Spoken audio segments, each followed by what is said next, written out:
Michael Schumacher conquered Formula One like few drivers ever have. 7 world titles turned him into a global icon and a Ferrari legend. Then, during what should have been an ordinary family holiday, everything changed. What followed became one of the most heartbreaking stories in sports history. Let me break it down.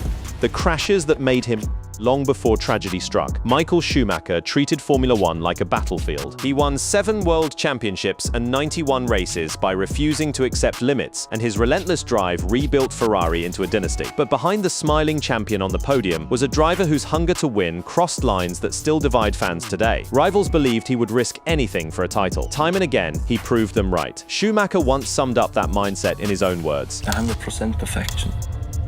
I couldn't live with anything lower. That mindset won titles. It also placed him at the center of 2 of the most debated collisions in the history of the sport, and both came with a world championship on the line. The first happened at Adelaide in 1994. Schumacher led Damon Hill by a single point going into the final race of the season. Whoever finished ahead of the other would be champion. Mid-race, Schumacher went off the track and damaged his car. Hill saw his chance and moved to pass. Years later, Hill described the moment himself. What I hadn't factored in was, and what we still had to learn about Michael, was that he was not going to very willingly let people past. As Williams drew level, Schumacher turned into it. The 2 cars made contact, and both were out on the spot. The title fight ended right there, in the dust, with the whole racing world watching one man lose everything and the other walk away with the crown. Yeah.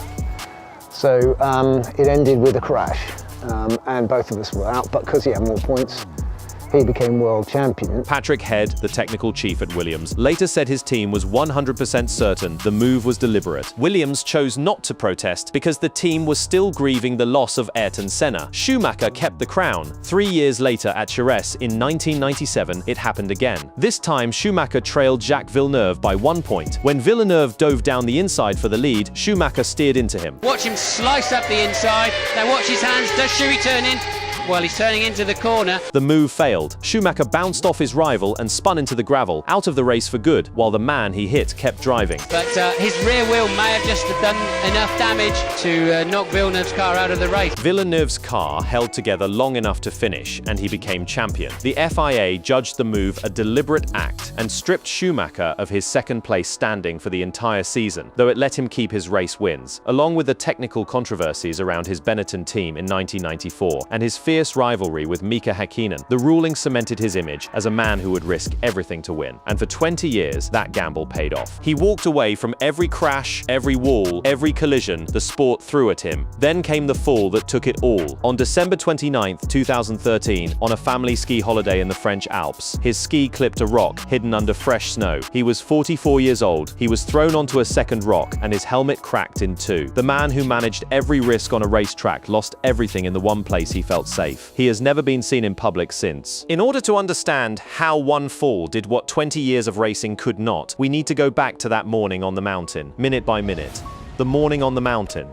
Michael Schumacher said goodbye to Formula One in November of 2012 at the Brazilian Grand Prix. On the way to the grid for his very last race, he opened his radio and spoke to his team one final time. I would like to use the opportunity to say thank you to all the boys, all the mechanics, engineers, people I've been working with. He thanked the men who had built his cars across 2 decades. Then his voice turned to the millions of fans who had followed him around the planet, and the message became something closer to a farewell letter. I would like to say as well thank you to all the people that have been following us around the world and watching us on television. When he finished, the pit wall answered him, and you can hear exactly what those 20 years meant to the people around him in every single word of the reply. Thank you, Michael, and from all of us, it's been a real and rare privilege to work with you. That's from all of us. Thank you. That was supposed to be the ending. A champion rolling into retirement with the respect of the entire paddock, with his health, his fortune, and all the time in the world for his family. 13 months later, that future was gone in a matter of seconds. On December 29, 2013, Schumacher was skiing with his family in Méribel in the French Alps. His 14-year-old son Mick was right there with him. Schumacher was an experienced skier, and he took his precautions. He wore a back protector and a helmet fitted with a small camera. Around 7 minutes past 11 that morning, he skied a short stretch off-piste between a red run and a blue run into fresh powder. His ski clipped a rock hiding just beneath the snow. The impact launched him forward, and his head slammed into a second rock a short distance down the slope. Accounts placed that rock between 3 and 10 meters away. The helmet, the one piece of equipment built to save him, cracked in two. Mick watched his father go from a confident skier to a motionless figure on the snow in a heartbeat. Rescuers reached him within minutes. He was conscious at first, but confused and unable to speak clearly. Then came a detail that shows how fast a mountain rescue turned into a global crisis. A helicopter pilot later revealed that the crew was ordered to strip recording devices and microphones from the aircraft before takeoff once the identity of the man on the stretcher became clear. Within hours, the story led news bulletins around the world, and a media frenzy began that has never fully stopped. French investigators pulled the footage from his helmet camera and studied it frame by frame. The recording ran only about 2 minutes, offered limited vision, and never clearly captured the impact itself. Speed was ruled out as a decisive factor. Schumacher was skiing like a skilled holiday skier, and the rocks sat only meters from the marked piste. The official conclusion called it a tragic stroke of bad luck, yet the footage has never been released to the public, and the exact sequence of the fall remains partly unclear to this day. That gap created a vacuum, and speculation has been rushing in to fill it for more than a decade. In order to understand what that single impact took from him, we need to follow the rescue helicopter off the mountain and into a hospital in Grenoble, where the fight for his life began. 6 months between life and death. The helicopter carried Schumacher to Grenoble University Hospital, and the battle started within hours. Neurosurgeons performed emergency operations to relieve the pressure inside his skull and to deal with heavy bleeding and bruising in his brain. Doctors then placed him in a medically induced coma, shutting his body down to give his brain a chance to survive. For weeks, the only official word was that his condition remained extremely serious and life-threatening. Each update was worded with extreme care, and each one gave away almost nothing. One of the most famous athletes on Earth now existed in a state between life and death, and nobody outside a small circle knew which way it would go. Outside the hospital doors, camera crews from around the world camped day and night, waiting for any scrap of news. The whole planet waited for a miracle story. The updates stayed small, rare, and careful. Then, in April of 2014, manager Sabine Kem announced that Schumacher was showing moments of consciousness and awakening. Those few words set off waves of hope among fans who had spent months fearing the worst, and they were the closest thing to good news the world had received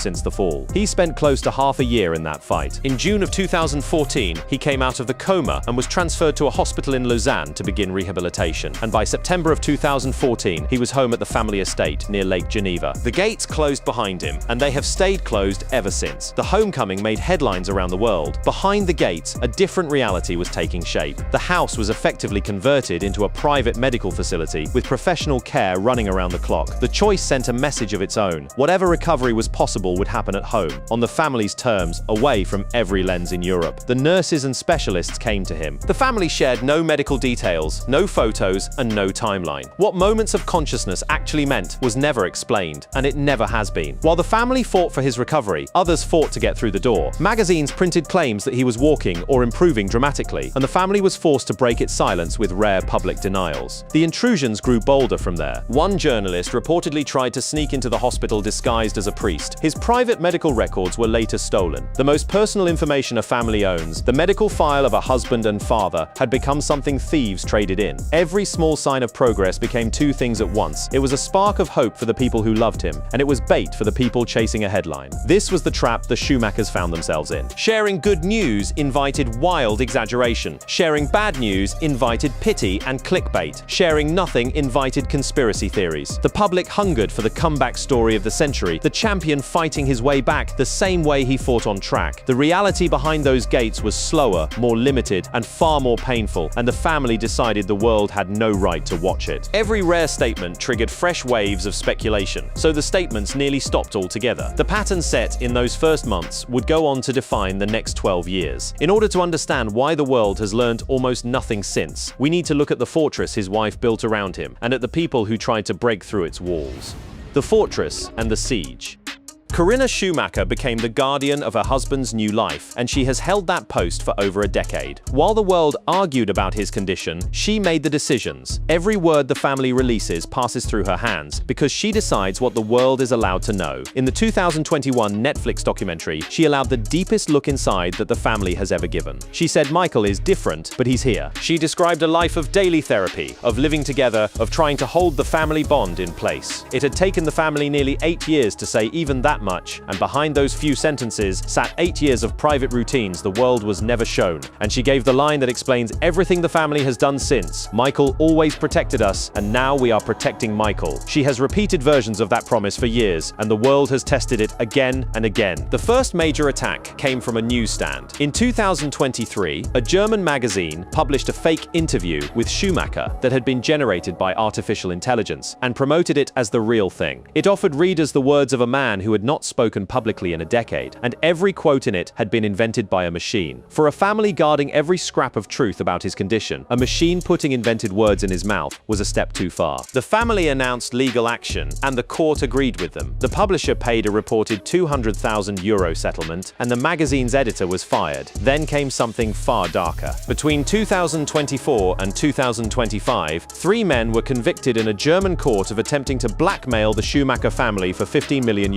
The betrayal came from inside the walls. A former security guard was accused of providing the private material, hundreds of photos and videos of the family, plus digitized medical records. The demand was simple and brutal. Pay €15 million, or the most private images of a brain-injured legend would be dumped into the world. The trial pulled back the curtain on just how much material had escaped the family's control. The main defendant received a 3-year prison sentence, and here is the detail that should keep the family up at night. One hard drive containing that material is still missing. The family made clear they considered parts of the sentencing too lenient and planned further action. So the wall grew higher. Put those episodes together and the famous silence starts to make sense. Every leak, every fake story, and every attempted intrusion has reinforced the same decision. Give the outside world nothing. The mystery around Michael Schumacher is a choice, made by people who watched a journalist dress as a priest, a magazine invent his words with a computer, and a trusted guard allegedly sell out the family that employed him. Their silence is a shield. It protects the most vulnerable version of a man they love from cameras, clickbait, and commercial exploitation. What the family wants is something anyone can understand. They want the right to keep the most vulnerable version of someone they love away from the market that feeds on his suffering. His condition belongs to them alone. In order to understand what Michael's life actually looks like today, we need to listen to the few voices still allowed inside those walls, and to the reports leaking out around them.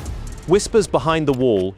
Jean Tot is one of the few people outside the family allowed regular access to Michael. He visits and he watches Formula 1 races with him, the sport they once conquered together. He is one of the closest friends Michael has left, and his words are chosen with care. They are also heavy. He says Michael is simply not the Michael he used to be. He is different, and he is protected by his wife and children. From a man who sees him with his own eyes, that is as much truth as the world gets. Then, in January of 2026, the wall cracked slightly. Reports, led by the Daily Mail and based on anonymous sources said to be close to the situation, painted the most detailed picture in years. According to those accounts, Schumacher is no longer bedridden. He can sit upright in a wheelchair and be moved around the family's properties in Switzerland and Mallorca. He cannot walk. His awareness of his surroundings is partial and uncertain because his communication is severely limited. A large team of specialists cares for him around the clock at a cost described as extremely high, and the Mallorca property is portrayed as a heavily secured refuge. The claims have been repeated across the world's media ever since. Treat those reports with care because the family has never confirmed any of it. Earlier rumors have come and gone over the years. Locked-in syndrome, communication only by blinking, dramatic recoveries. The pattern repeats every time. Media hunger for a progress story collides with a family that refuses to feed the narrative, and the truth stays behind the wall. Fans and journalists keep hoping for closure or for an inspiring comeback. The family keeps choosing protection and the freedom to live their new reality without performing it for anyone. What we do know is what the accident cost the people around him. Mick Schumacher was 14 years old on that mountain watching. In the 2021 documentary, he said he believes he and his father would now understand each other in a different way through the shared language of motorsport. Then he added the most painful line of the entire saga: "I would give up everything just for that." The ordinary talks between a father and a son are gone, or present only to a lesser extent. Mick still chased the family calling anyway, reaching Formula 1 and then racing on in other series, carrying the greatest name in the sport into every paddock he enters, along with the private weight of what that name cost him. Life inside the fortress moves forward all the same. Gina Schumacher has built her own career in competitive Western riding. Michael became a grandfather in 2025. The family continues, building new lives around the man at its center. Corinna remains the quiet center of it all, managing his care, fighting the court battles, and deciding what the world is allowed to know. So, this is the tragic fate of Michael Schumacher. He is alive, he is home, he is surrounded by people who love him, and he is living a life the public will never see, because his family decided that the greatest driver of his generation stopped belonging to the world on the day he hit that rock. The man who once controlled races with cold precision now lives within the limits of what a catastrophic brain injury left behind. The story stays unfinished because the people who love him want it that way. The man once gave the sport 100% of himself. His family believes what remains is theirs to keep. If you enjoyed this video, click on any of the cards on your screen.